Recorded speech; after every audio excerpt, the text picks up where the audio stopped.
Royal telecom থেকে একটা video হবে, যে ভিডিওটা একটা মজাদার ভিডিও, আনবক্সিং এর ভিডিও। ভিডিওটা হচ্ছে আমাদের সব থেকে বড় কাস্টমার, সে হচ্ছে অ্যাপেল ওয়াচ কিনেছে, কোথা থেকে কিনেছে এবং কোথা থেকে এসেছে সেটাই মজার বিষয়। তুমি খোলো। কারণ এই ভিডিওটা করছি কারণ দিদি যে কত দূর থেকে আসে আমিও জানি না, কিন্তু দিদির মুখ থেকে শুনে নেবো। আর দিদির মনে হয় এটা কত নম্বর পারচেজ সেটাও আমি দিদির কাছ থেকে একবার শুনে নেবো। আমি এসেছি হচ্ছে ঢাকুরিয়া থেকে, আর এই নিয়ে থার্ড টাইম। হ্যাঁ, এর আগে আমি দুটো জিনিস পারচেস করেছি, আর এটা থার্ড টাইম।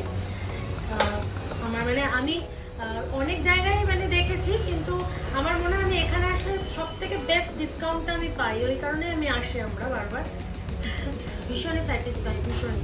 আপনারা দেখেছেন সত্যি কিন্তু আনবক্সিং করে ফেলেছে, অ্যাপেল খুলে ফেলেছে, কিন্তু ওয়াচ সব থেকে আমি সত্যি জানতাম না দিদি ঢাকুরা থেকে আসে। আপনারা ভাবেন যে অত দূর থেকে একটা দুটো তিনটে পারচেস এই নিয়ে অ্যাপেল তো ফোন কিনেছে, ওয়াচের জন্য ওখান থেকে চলে এসেছে দিদি।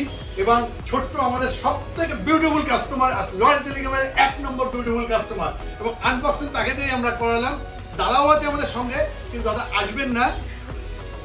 ভিডিওর একটাই উদ্দেশ্য, আমরা চাই দিদিদের মতন মানুষরা আসুক, এবং যেটা আমরা বলি যে বেস্ট দাম রাখা সঠিক প্রোডাক্টটা এবং ফিনান্সের মাধ্যমে করে দেওয়ার চেষ্টা করি। আপনারা আসবেন, এরকম মজার ভিডিও আপনাদের জন্য আমরা করবো রয়্যাল টেলিকম থেকে। আরেকটা জিনিস মনে রাখবেন, ভালোবাসা পেতে গেলে আপনাদের আসতেই হবে রয়্যাল টেলিকমে, এই জন্য তো রয়্যাল টেলিকম। দিদি স্যাটিসফ্যাকশন পেয়েছো তো? একদম। Thank you everyone.